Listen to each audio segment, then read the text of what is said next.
Hello friends, स्वागत है आपका आपके अपने channel science Guru the best पर। Please like the video, share the video. अगर आप चैनल पर पहली बार आए तो सब्सक्राइब जरूर करना। बेल आइकन प्रेस करके रखो ताकि हर वीडियो का लेटेस्ट नोटिफिकेशन सबसे पहले आपको मिल जाए। आज की हमारी क्लास है कोशिका संरचना एवं कार्य, cell structure and function. Most important MCQ questions के थ्रू ये क्लास हम कंप्लीट करेंगे। ये क्लास सबसे इंपॉर्टेंट होने वाली है रीट मुख्य परीक्षा 2023 लेवल 1 और लेवल 2 साइंस मैथ के लिए। RPSC, EO, MO, RS, high court, LDC, video, RRB, NTPC, SSC, army, Agniveer, इन सभी कंप्यूटर एग्जाम्स के लिए सबसे इंपॉर्टेंट क्लास है। मोस्ट इंपॉर्टेंट MCQ क्वेश्चन है, वही क्वेश्चन है जो विभिन्न कंप्यूटर एग्जाम्स में आए और जिनके आगे भी आने के सबसे ज़्यादा चांसेस है। तो वीडियो स्किप नहीं करना है, पूरा वीडियो कंप्लीट देखना है। बहुत सारे क्वेश्चन है और अच्छे अच्छे सारे क्वेश्चन है। क्लास की PDF का लिंक आपको डिस्क्रिप्शन में मिल जाएगा, वहाँ से आप PDF भी ले सकते हैं। सबसे पहला क्वेश्चन है, कोशिका की खोज किसने की थी? लेवेन हुक ने, रॉबर्ट हुक ने, या रॉबर्ट ब्राउन ने, या रॉबर्ट कोच ने? तो कोशिका की खोज सन 1865 में रॉबर्ट हुक ने की थी। इन्होंने मृत कोशिका देखी थी, कॉर्क्स में देखा था। अगली क्वेश्चन क्या है, कोशिका के निम्नलिखित में से किस अणुकाय में दोहरी झिल्ली अनुपस्थित होती है? कोशिका के जो कोशिकांग होते हैं इसमें से किस में दोहरी झिल्ली अनुपस्थित होती है? केंद्रक, माइटोकॉन्ड्रिया, लाइसोसोम या हरित लवक? लाइसोसोम में एकल कोशिका झिल्ली होती है, इन एकल झिल्ली होती है। बाकी केंद्रक में, माइटोकॉन्ड्रिया में, हरित लवक में दोहरी झिल्ली पाई जाती है। अगला क्वेश्चन है, निम्न में से कौन से कोशिकांग में सरूपण तल और परिपक्वन तल पाए जाते हैं? वह कौन सा कोशिकांग है जिसमें सरूपण तल और परिपक्वन तल पाए जाते हैं? माइटोकॉन्ड्रिया, गोल्जी बोजी, लवक या लाइसोसोम? सही आंसर है गोल्जी बोजी। गोल्जी बॉडी या गोल्जी काय में सरूपण तल और परिपक्वन तल पाए जाते हैं। अगला क्वेश्चन है, जंतु कोशिका में क्या अनुपस्थित होता है? इनमें से कौन सी संरचना है जो जंतु कोशिका में अनुपस्थित होती है? जंतु में कोशिका झिल्ली, केंद्रक, कोशिका भित्ति या जीव द्रव्य? तो देखो, कोशिका भित्ति केवल पादप कोशिकाओं में होती है, एक्स्ट्रा कवरिंग होती है, डेड स्ट्रक्चर होती है और सेलुलोज की बनी होती है। ये जंतु कोशिका में अनुपस्थित होती है। अगला क्वेश्चन है, पादप कोशिका भित्ति निम्नलिखित में से किसकी बनी हुई होती है? पादप कोशिका में जो एक्स्ट्रा कवरिंग होती है, डेड स्ट्रक्चर होती है, मृत संरचना होती है, ये किसकी बनी होती है? लिपिड, विटामिन, सेलुलोज या प्रोटीन? तो कोशिका भित्ति जो है वो मुख्यतः सेलुलोज की बनी हुई होती है। सेलुलोज एक प्रकार का कार्बोहाइड्रेट है। कोशिका भित्ति के अंदर जो कोशिका झिल्ली होती है वो लिपिड और प्रोटीन की बनती है। अगला क्वेश्चन है, मैग्नीशियम का उपयोग कहाँ होता है? मैग्नीशियम का उपयोग कहाँ होता है? क्लोरोफिल के निर्माण में, मेलेनिन के निर्माण में, रोडोप्सिन के निर्माण में या कोई नहीं? मैग्नीशियम क्लोरोफिल का प्रमुख घटक है। क्लोरोफिल जो एक पिगमेंट है, वर्णक है हरे रंग का, और ये क्लोरोप्लास्ट में पाया जाता है। लवक जो पौधों के कोशिकाओं में पाए जाते हैं, 3 प्रकार के होते हैं, वर्णी, अवर्णी और हरित लवक। तो इसमें से जो हरित लवक है, क्लोरोफिल है, वो हरे रंग का पिगमेंट है। अगला क्वेश्चन है, कोशिका के संदर्भ में निम्नलिखित कथनों पर विचार करो। कोशिका के संदर्भ में यहाँ पर 3 स्टेटमेंट दिए हुए और हमें बताना है कि कौन कौन से सही है। इन तीनों में से कौन कौन से सही है? पहला है कि कोशिका किसी जीव की सूक्ष्म जीवित संरचना है। और पहला स्टेटमेंट है कि कोशिका किसी जीव की सूक्ष्म जीवित संरचना है, ये बिल्कुल सही स्टेटमेंट है। सर्वप्रथम कोशिका की खोज रॉबर्ट हुक के द्वारा की गई, ये भी सही है। 1665 में रॉबर्ट हुक ने सर्वप्रथम कोशिका की खोज की थी। सबसे छोटी कोशिका जीवाणु कोशिका होती है और सबसे बड़ी कोशिका शुतुरमुर्ग का अंडा, ये स्टेटमेंट ठीक है। सबसे छोटी कोशिका माइकोप्लाज्मा की होती है जो एक जीवाणु, और सबसे बड़ी कोशिका शुतुरमुर्ग का अंडा है, ये सबसे बड़ी कोशिका है। तो कौन कौन से स्टेटमेंट सही है? तो सारे सही है, पहला, दूसरा और तीसरा। ऑप्शन डी ठीक हो जाएगा यहाँ पर। अगला क्वेश्चन है, कोशिका की जीवित अंश जीव द्रव्य कहलाता है, ये किससे बना होता है? कोशिका को जो जीवित अंश है वो जीव द्रव्य है कहलाता है। जीव द्रव्य किससे मिलकर बनता है? केवल कोशिका द्रव्य से, कोशिका द्रव्य और केंद्रक द्रव्य से, या केवल कोशिका द्रव्य से, या कोशिका द्रव्य, केंद्रक द्रव्य और अन्य कोशिकांग से मिलकर बनता है। सही ऑप्शन है डी। कोशिका का जो जीव द्रव्य है वो कोशिका द्रव्य, केंद्र के अंदर का जो द्रव्य वो और सारे सभी कोशिकांग मिलकर जीव द्रव्य बनाते हैं। अगला क्वेश्चन है, कोशिका के बारे में निम्नलिखित में से कौन सा सही नहीं है? कोशिका के बारे में 4 स्टेटमेंट दिए हुए, कौन सा सही नहीं है? ये कोशिकाओं के आकार और आमाप विशिष्ट कार्य से संबंधित होते हैं, बिल्कुल सही है कि अलग अलग कोशिकाओं का आकार और आमाप उनके कार्यों से संबंधित होता है। कुछ कोशिकाओं के आकार बदलते रहते हैं, ये गलत है। कोशिका का आकार जो है वो फिक्स रहता है, बदलता नहीं है। प्रत्येक कोशिका में निष्पादन की अपनी क्षमता होती है, सही है। सभी देह उत्कों में एक ही प्रकार की कोशिकाएं विद्यमान होती है। देह उत्कों में सभी कोशिकाएं एक ही प्रकार की होती है, एक प्रकार की कोशिकाएं मिलकर उत्तक बनाती है। तो दूसरा स्टेटमेंट गलत है, बाकी सारे सही है, बी वाला सही हो गया। अगला क्वेश्चन है, प्रोकैरियोटिक कोशिका के संदर्भ में निम्नलिखित कथनों पर विचार कीजिए। इसमें केंद्रक झिल्ली अनुपस्थित होती है, विषाणु और नीले हरे शैवाल इसके उदाहरण है। उपयुक्त में से कौन सा या कौन से सही है? देखो, प्रोकैरियोटिक यूकैरियोटिक दो प्रकार की कोशिका होती है। प्रोकैरियोटिक कोशिका जो सबसे सरल प्रकार की, जो सबसे पहले बनी थी, जिसमें केंद्रक नहीं पाया जाता, अनुपस्थित होता है, उतना वेल डेवलप नहीं होता, और कोशिका के अंगक उसमें बहुत ही सिंपल होते हैं, एक दो ही होते, बाकी सारे उपस्थित नहीं होते। तो इसमें केंद्रक झिल्ली अनुपस्थित होती है, बिल्कुल सही है, क्योंकि केंद्रक जो है वो केंद्रकाभ कहलाता है, न्यूक्लियोइड कहलाता है। और विषाणु और नीले हरे शैवाल इसके उदाहरण है, ये गलत है। नीले हरे शैवाल इसके उदाहरण है, लेकिन विषाणु इसका उदाहरण नहीं है। जीवाणु और नीले हरे शैवाल की कोशिकाएं प्रोकैरियोटिक कोशिकाएं होती है। विषाणु तो सेल, इसको हम कोशिका भी नहीं कह सकते, क्योंकि ये सजीव संरचना नहीं है। तो केवल स्टेटमेंट एक सही है, ऑप्शन ए यहाँ पर ठीक हो जाएगा। अगला क्वेश्चन देखते हैं। न्यूक्लियस के बाहर डीएनए कहाँ मिलता है? सेल के अंदर जो न्यूक्लियस है, न्यूक्लियस के अंदर डीएनए पाया जाता है, डीऑक्सीराइबोस न्यूक्लिक एसिड, जो एक न्यूक्लिक अम्ल है। इसके अलावा भी डीएनए और कहाँ पाया जाता है? गोल्जी कार्ड में, राइसोसोम में, माइटोकॉन्ड्रिया में, अंतर्वर्त जालिका में। तो दो कोशिकांग है जिनमें पाया जाता है, एक तो माइटोकॉन्ड्रिया और एक प्लांट में प्लास्टिड या लवक। तो सही ऑप्शन हो यहाँ पर हो गया बी, माइटोकॉन्ड्रिया। अगला क्वेश्चन है, कोशिका कला वर्णात्मक पारगम्य होती है क्योंकि? कोशिका की जो कला या कोशिका झिल्ली होती है वो वर्णात्मक या सेलेक्टिव परमेबल होती है। ये क्यों होती है? क्योंकि ये जीवित जीव संरचनाओं से, अणुओं से बनी है, इसलिए ये उच्चतर सांद्रता वाले से निम्न सांद्रता वाले क्षेत्र की ओर कुछ पदार्थों का अभिगमन नहीं होने देती, इसलिए यह जैव अणुओं का संचलन केवल विशिष्ट सांद्रता पर होता है, इसलिए ये वर्णात्मक पारगम्य होती है। या चौथा स्टेटमेंट है कि ये कुछ अणुओं को अंदर और बाहर की ओर संचलन से कोशिका में होने देती है, जबकि अन्य अणुओं का संचलन को रोक देती है। सही स्टेटमेंट यही है। चयनात्मक या वर्णात्मक पारगम्य इसीलिए है क्योंकि चयन करके कोशिका के अंदर और बाहर अणुओं को आने और जाने देती है। कुछ अणु होते हैं जैसे जल है, ऑक्सीजन है, इनको ये अंदर बाहर आने जा देती है, और बाकी कुछ को अणुओं को ये आने जाने नहीं देती है, इसलिए इसको वर्णात्मक या चयनात्मक पारगम्य कहते हैं। अगला क्वेश्चन है, निम्न में से कौन सबसे बड़ा कोशिकांग है? सबसे बड़ा कोशिकांग कौन सा है? कोशिका के अंदर जो अंग होते हैं कोशिकांग, ऑर्गेनल्स, उनमें से सबसे बड़ा कौन सा है? गुणसूत्र, माइटोकॉन्ड्रिया, प्लास्टिड या गोल्जी बॉडी? तो इनमें सबसे बड़ा है प्लास्टिड, ये केवल प्लांट कोशिका में पाया जाता है। कोशिका के अध्ययन के संदर्भ में निम्नलिखित कथनों पर विचार करो। यहाँ पर दो स्टेटमेंट दिए हुए, हमें बताना कि कौन कौन से सही है। पहला स्टेटमेंट है जेई प्रोकेंजन है, कोशिका में स्थित तरल जैविक पदार्थ को जीवद्रव्य प्रोटोप्लाज्म नाम दिया। इन प्रोटोप्लाज्म नाम दिया, जेई प्रोकेंजन है, बिल्कुल सही स्टेटमेंट है। एम स्लीडन, एम टी स्वान का संबंध कोशिका सिद्धांत है, ये भी सही है। जर्मनी के दोनों साइंटिस्ट 1838 और 1839 में इन्होंने कोशिका सिद्धांत दिया, सेल थ्योरी दी, जिसमें इन्होंने कोशिका के बारे में बताया कि कोशिका सभी जीवित संरचना है, सब फंक्शनात्मक और स्ट्रक्चरल यूनिट होती है। नई कोशिकाओं का सर्जन पुरानी कोशिकाओं से होता है। तो ये दोनों स्टेटमेंट यहाँ पर सही है। अगला क्वेश्चन है, कौन सा कोशिकांग केवल पादप कोशिकाओं में पाया जाता है? इनमें से कौन सा है जो केवल पादप कोशिका में पाया जाता है? कोशिका भित्ति केवल पादप कोशिका में पाई जाती है। लवक बिल्कुल केवल पादप कोशिका में पाया जाता है, जंतु कोशिका में नहीं पाया जाता है। रिक्तिकाएं जंतु कोशिका में नहीं पाई जाती या बहुत छोटे आकार की पड़ती है। तो उपयुक्त सभी स्टेटमेंट यहाँ पर ये डी ठीक हो जाएगा। जंतु कोशिका में कोशिका भित्ति, लवक और रिक्तिकाएं नहीं पाई जाती।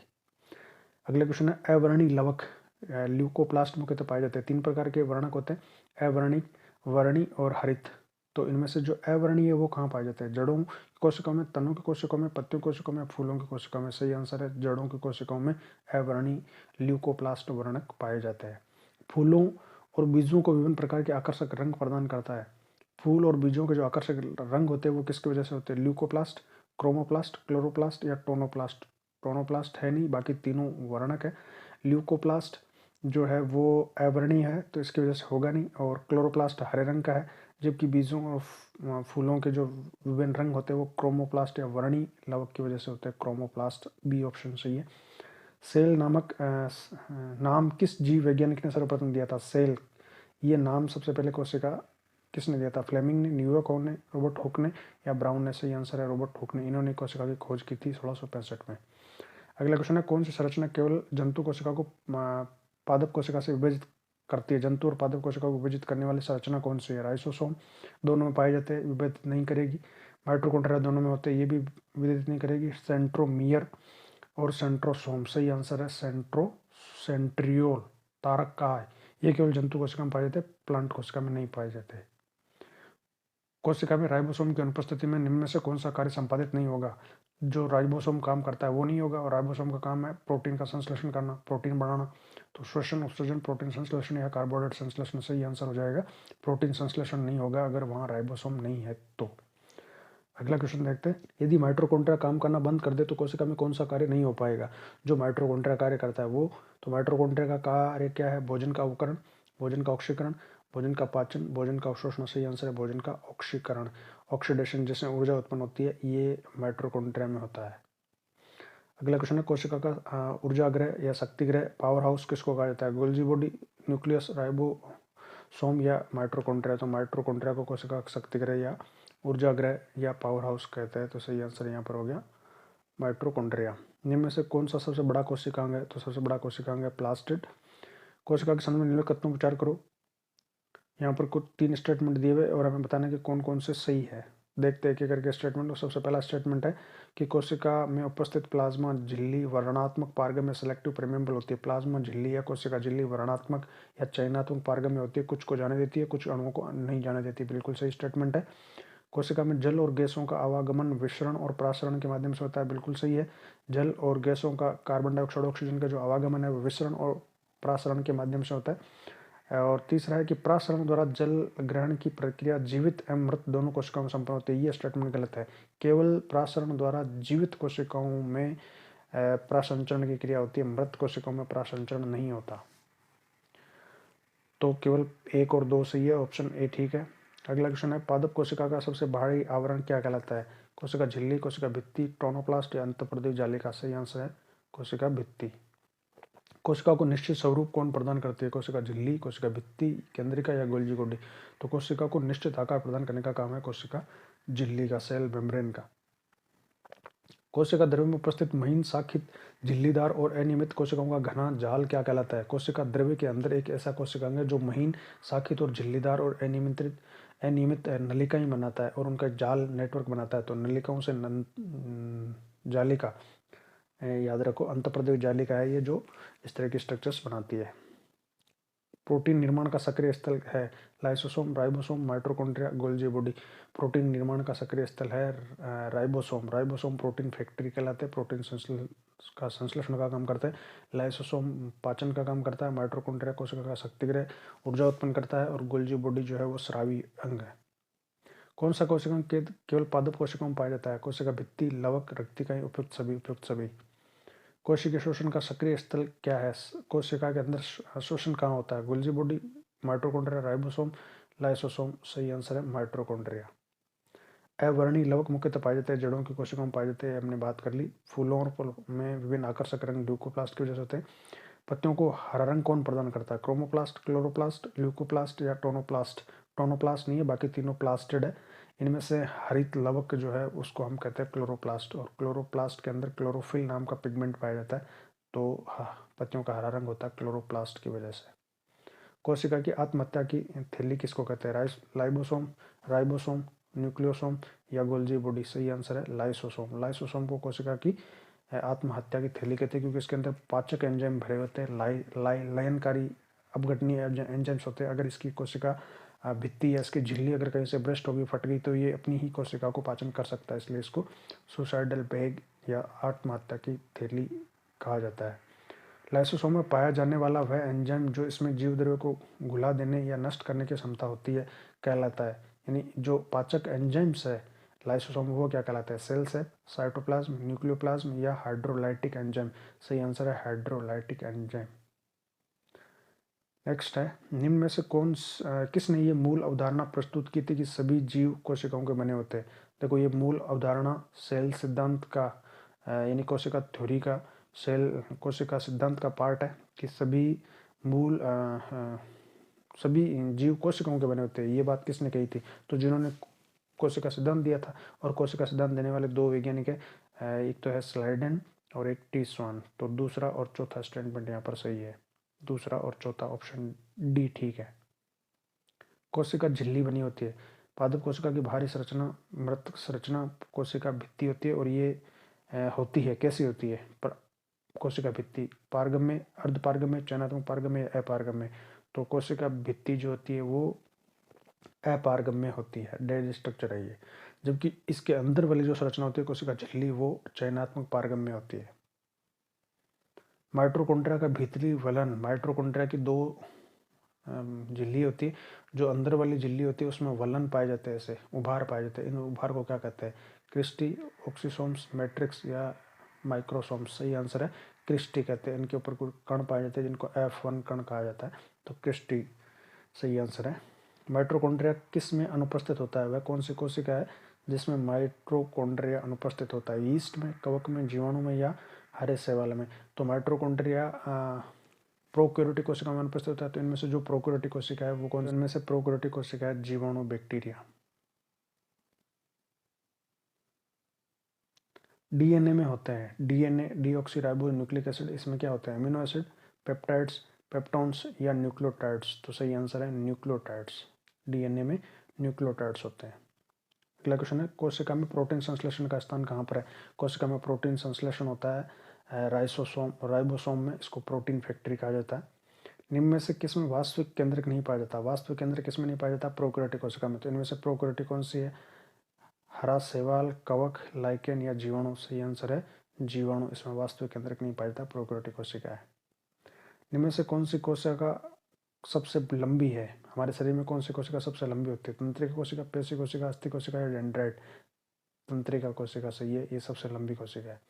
राइबोसोम्स किसके बने होते हैं? जो प्रोटीन संश्लेषण का काम करते हैं, किसके बनते हैं? डीएनए, प्रोटीन, केवल डीएनए, आरएनए और प्रोटीन, और आरएनए और डीएनए? सही आंसर है राइबोसोम आरएनए और प्रोटीन के बनते हैं। अगला क्वेश्चन है, यीस्ट क्या है? प्रोकैरियोटिक, यूकैरियोटिक, एककोशिकीय, बहुकोशिकीय? तो यीस्ट को कवक कहते हैं और मर्तोपजीवी होते हैं ज़्यादातर, और ये यूकैरियोटिक होते हैं। सभी कवक सदैव होते हैं। कवक जो है वो स्वपोषी है, विविध पोषी, परपोषी या मर्तोपजीवी? सही आंसर है कवक जो है वो मर्तोपजीवी होते हैं। इनके अंदर क्लोरोफिल नहीं पाया जाता प्राणहरित, इसलिए प्रकाश संश्लेषण क्रिया नहीं होती, सड़े गली चीज़ों से अपना भोजन लेते हैं, मर्तोपजीवी है। अगला क्वेश्चन है, आरएनए की संरचना में डीएनए में उपस्थित थाइमीन के स्थान पर क्या होता है? डीएनए में 4 क्षारक पाए जाते हैं। नाइट्रोजनी क्षारक जो है एडेनिन, ग्वानिन, साइटोसिन और थाइमिन। जबकि आरएनए में थाइमिन की जगह पाया जाता है यूरेसिल। तो आरएनए में थाइमिन की जगह यूरेसिल पाया जाता है। अगला क्वेश्चन है, निम्न में से कौन सबसे छोटा जीव है? सबसे छोटा जीव कौन सा है? विषाणु, जीवाणु, यीस्ट या माइकोप्लाज्मा? सही आंसर है सबसे छोटा जीव, सबसे छोटी कोशिका है माइकोप्लाज्मा की। सबसे बड़ी कोशिका शुतुरमुर्ग का अंडा। प्लाज्मा झिल्ली, प्लाज्मा मेम्ब्रेन प्रोटीन संश्लेषण में सहायता करती है, केवल जल के कोशिका में प्रवेश और निकास को नियंत्रित करती है, कोशिका में जल खनिज लवणों के प्रवेश या निकास को नियंत्रित करती है, पादप कोशिकाओं की सुरक्षा करती है। तो प्लाज्मा झिल्ली क्या काम करती है? कोशिका में जल खनिज लवणों के प्रवेश या निकास को नियंत्रित करती है। कोशिका सिद्धांत का प्रतिपादन किसने किया था? 1838-39 में। जर्मनी के 2 वैज्ञानिक थे, कौन कौन से थे? AD Hershey, MSD. Luria, Chatton M Boveri ने, स्लीडन एंड स्वान ने, जैकोब मोनार्ड ने? सही आंसर है स्लीडन और स्वान।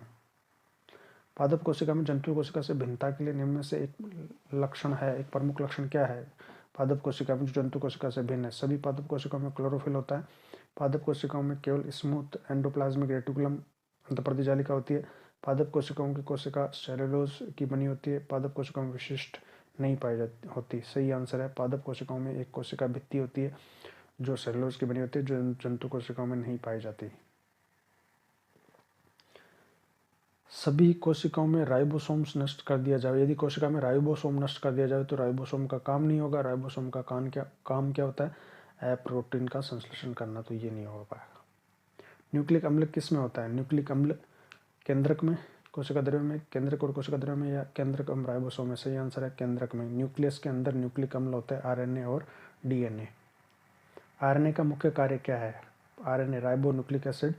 न्यूक्लिक अम्ल क्या काम है? पाचन में सहायता देना, प्रोटीन संश्लेषण में सहायता करना, दोनों या इनमें से कोई नहीं? सही है, आरएनए का काम होता है प्रोटीन संश्लेषण में सहायता देना। डीएनए का मूल मात्रक क्या है? यानी डीएनए का जो यूनिट है वो क्या है जिनसे मिलकर डीएनए बनता है? विटामिन्स, न्यूक्लियोसाइड, न्यूक्लियोटाइड्स या वसा? सही आंसर है न्यूक्लियोटाइड्स। ये एकक या इकाई है, न्यूक्लियोटाइड से ही डीएनए बनता है, डीऑक्सीराइबो न्यूक्लिक एसिड।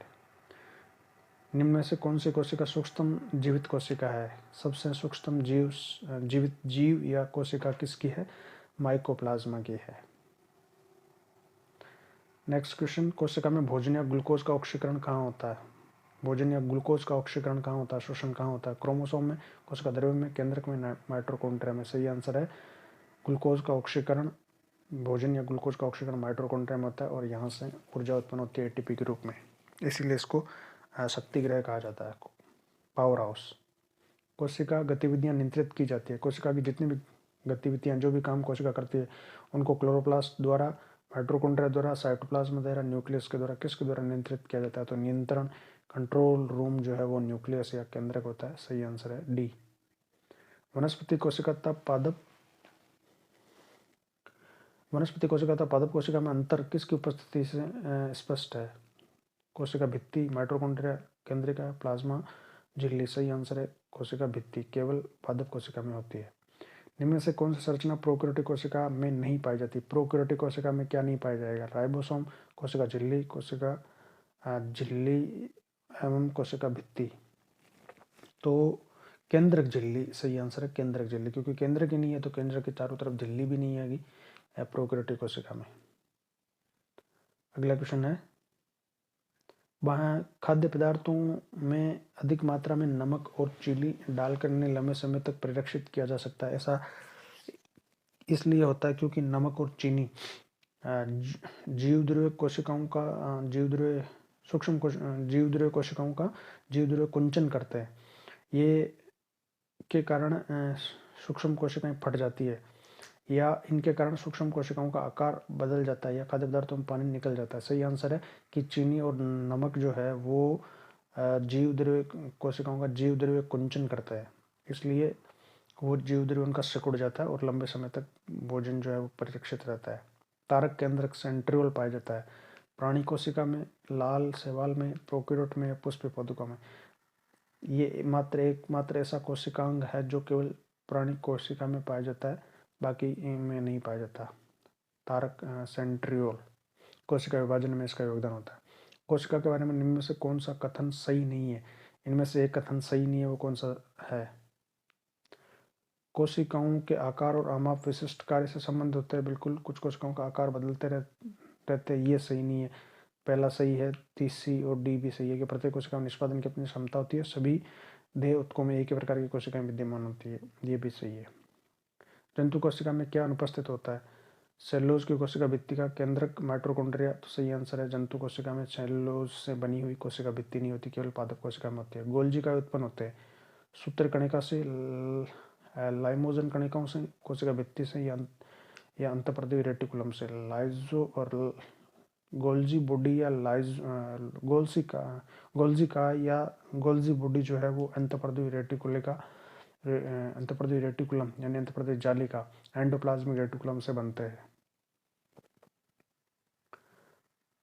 अगला क्वेश्चन है, संरचनाओं में कौन से युग्म पादप और जंतु दोनों कोशिकाओं में पाए जाते हैं? जो दोनों कोशिकाओं में पाए जाते हैं, अंतःपर्दीय जालिका और कोशिका कल्ला। तो कोशिका कल्ला और अंतःपर्दीय जालिका दोनों में पाई जाती है। कोशिका कल्ला और कोशिका भित्ति नहीं पाई जाती दोनों में। कोशिका भित्ति और न्यूक्लियस भित्ति दोनों में नहीं पाई जाती। न्यूक्लियस और क्लोरोप्लास्ट दोनों में नहीं पाया जाता। तो ऑप्शन ए ठीक है कि ये दोनों अंतःपर्दीय जालिका और कोशिका कल्ला दोनों में पाई जाती है। निम्न में से किस शैवाल का प्रयोग अंतरिक्ष अनुसंधान में किया जा रहा है? अंतरिक्ष अनुसंधान में किस शैवाल का प्रयोग किया जा रहा है? क्लेमाइडोमोनास का, क्लोरेला का, हाइड्रोक्टिनियन या क्लेडोफोरा? सही आंसर है क्लोरेला। क्लोरेला शैवाल का प्रयोग अंतरिक्ष में अनुसंधान में किया जा रहा है। अगला क्वेश्चन है, पके हुए टमाटर का लाल रंग किसकी उपस्थिति के कारण होता है? पका हुआ टमाटर लाल रंग का होता है पर्णहरित की वजह से, कैरोटीनॉइड की वजह से, हार्मोन की वजह से, विटामिन की वजह से? सही आंसर है कैरोटीनॉइड्स की वजह से। 1831 में कोशिका में केंद्र की खोज किसने की थी? केंद्र की खोज कोशिका में किसने की थी? Robert brown, Charles Darwin, Mendel या स्लेडन? सही आंसर है रॉबर्ट ब्राउन ने केंद्र की खोज की थी। अतिवर्धन का अर्थ क्या है? अति लोलुपतापूर्ण खान पान, कोशिकाओं की संख्या में असामान्य वृद्धि, किसी कोशिका के आकार में वृद्धि या पेशी की अत्यधिक गतिशीलता। सही आंसर है कोशिकाओं की संख्या में असामान्य वृद्धि जिसकी वजह से अतिवर्धन या ट्यूमर बनता है। सबसे छोटा जीव जो स्वयं विकास और प्रजनन करने में सक्षम है माइकोप्लाज्मा। सबसे छोटा जीव, सबसे छोटी कोशिका जिसमें स्वयं विकास और प्रजनन हो सकता है। सेलुलर और मॉलिक्यूलर जीव विज्ञान का केंद्र भारत में कहाँ स्थित है? कोशिका से संबंधित अध्ययन के लिए, अनुसंधान के लिए cellular and molecular biological centre कहाँ स्थित है? नई दिल्ली, पटना, जयपुर, हैदराबाद। सही आंसर है हैदराबाद में cellular and molecular biology centre है। मानव शरीर में मौजूद निम्न में से कौन सी कोशिकाओं में जिसमें माइटोकॉन्ड्रिया नहीं पाया जाता? हमारे शरीर में कौन सी कोशिका जिसमें माइटोकॉन्ड्रिया नहीं पाया जाता? लाल रक्त कणिका, यकृत कोशिका, मांसपेशी कोशिका, श्वेत रक्त कणिका। सही आंसर है लाल रक्त कणिकाओं में, क्योंकि वहाँ पर ऊर्जा की आवश्यकता नहीं है, इसलिए वहाँ पर माइटोकॉन्ड्रिया नहीं पाया जाता आरबीसी में। सबसे बड़ी मानव कोशिका कौन सी है? हमारे शरीर की सबसे बड़ी कोशिका कौन सी है? जिगर, प्लीहा, त्वचा या ओवम? सही आंसर है ओवम या अंडा। ये मानव शरीर की सबसे बड़ी कोशिका है। निम्न में से कौन सा कोशिकांग अंग पादप कोशिकाओं में पाया जाता है परंतु जंतु कोशिकाओं में नहीं पाया जाता? क्लोरोप्लास्ट, एंडोप्लाज्मिक रेटिकुलम, माइटोकॉन्ड्रिया या राइबोसोम? सही आंसर है क्लोरोप्लास्ट, हरित लवक के पादप कोशिकाओं में पाया जाता है। कवक की कोशिका भित्ति किससे बनती है? कवकों की कोशिका भित्ति सेलुलोज, काइटिन, सेमी सेलुलोज या लिग्निन किसकी बनती है? सही आंसर है काइटिन की बनती है, कवक काइटिन। एक बहुकोशिकीय जीव, इनमें से कौन सा बहुकोशिकीय जीव? एगेरिकस, साइनोबैक्टीरिया, माइकोप्लाज्म या पैरामीशियम? ये तीनों एक कोशिकीय, एगेरिकस बहुकोशिकीय जीव है। किस कोशिका ऑर्गेनल का कोशिका का मास्टर कहा जाता है? किसको, कौन सा कोशिकांग है जिसको कोशिका का मास्टर कहा जाता है? Endoplasmic reticulum, ER, mitochondria, nucleus या नाभिक? सही आंसर है न्यूक्लियस या नाभिक भी कहते हैं इसी को। तो ये हमारी कोशिका का मास्टर है, कंट्रोल रूम है। निम्न में से किस कोशिकांग को कोशिका का प्रोटीन फैक्ट्री कहा जाता है, जो प्रोटीन संश्लेषण का काम करता है? सही आंसर है राइबोसोम, प्रोटीन फैक्ट्री कहा जाता है। डीएनए का एक खंड जो एक प्रोटीन की जानकारी प्रदान करता है उसे क्या कहते हैं? डीएनए का एक खंड जो एक प्रोटीन की जानकारी देता है उसको हम कहते हैं केंद्रक, लयनकाय या जीन या गुणसूत्र? सही आंसर है जीन। अगला क्वेश्चन है, कोर्क सेल में मौजूद एक रसायन जो उनमें गैसों और पानी के प्रवेश को रोकता है। छाल की कोशिकाएं जो कोर्क कोशिकाएं होती है उनमें एक केमिकल पाया जाता है जिसकी वजह से वो अपारगम्य हो जाती है, उसमें से जल और गैसों का आदान प्रदान नहीं हो सकता। तो वो केमिकल है क्यूटीन, सेफ्रेनिन, सुबेरिन या काइटिन? सही आंसर है सुबेरिन। प्रोटीन की जानकारी प्रदान करने वाले डीएनए के भाग को क्या कहते हैं? डीएनए का वह भाग जो प्रोटीन की जानकारी देता है उसको हम जीन कहते हैं। प्रोटीन संश्लेषण में सारे इवेंट में एक का निर्माण होता है। प्रोटीन संश्लेषण से संबंधित जितनी भी इवेंट या घटनाएं होती है उनमें से किस एक का निर्माण होता है? एमआरए का, आरएनए का, डीएनए का, डीएनए और आरएनए का या एमआरएनए का? सही आंसर है एमआरएनए। पादप कोशिका भित्ति किसकी बनी होती है? तो पादप कोशिका भित्ति बनती है काइटिन की, कवकों की होती है, तो पेक्टिन की, मुरेन की, सेलुलोज और पेक्टिन की? सही आंसर है सेलुलोज और पेक्टिन। अस्थि कोशिकाओं में एक हार्ड मैट्रिक्स में अंतःस्थापित होती है जो होती है, अस्थि की कोशिकाएं जो होती है ना उनकी जो मैट्रिक्स होती है वो हार्ड होती है, तो वो किसकी बनी हुई होती है? फॉस्फोरस और सोडियम, कैल्शियम और फॉस्फोरस, कैल्शियम और सोडियम, कैल्शियम और फॉस्फेट? सही आंसर है कैल्शियम और फॉस्फोरस, बी ऑप्शन ठीक है। अस्थि कोशिकाओं की हार्ड मैट्रिक कैल्शियम और फॉस्फोरस की बनी होती है। तो ये कुछ इंपॉर्टेंट क्वेश्चंस थे कोशिका के संरचना एवं कार्य पर। अगर आपको वीडियो पसंद आया तो आप इसको लाइक कर सकते हैं, अदरवाइज डिसलाइक भी कर सकते हैं। अगर चैनल पर पहली बार आएगा, यहाँ तक वीडियो देखा तो सब्सक्राइब जरूर करना। मिलेंगे अगले वीडियो में अगले टॉपिक पर और इम्पोर्टेंट क्वेश्चन के साथ में, तब तक जय हिंद।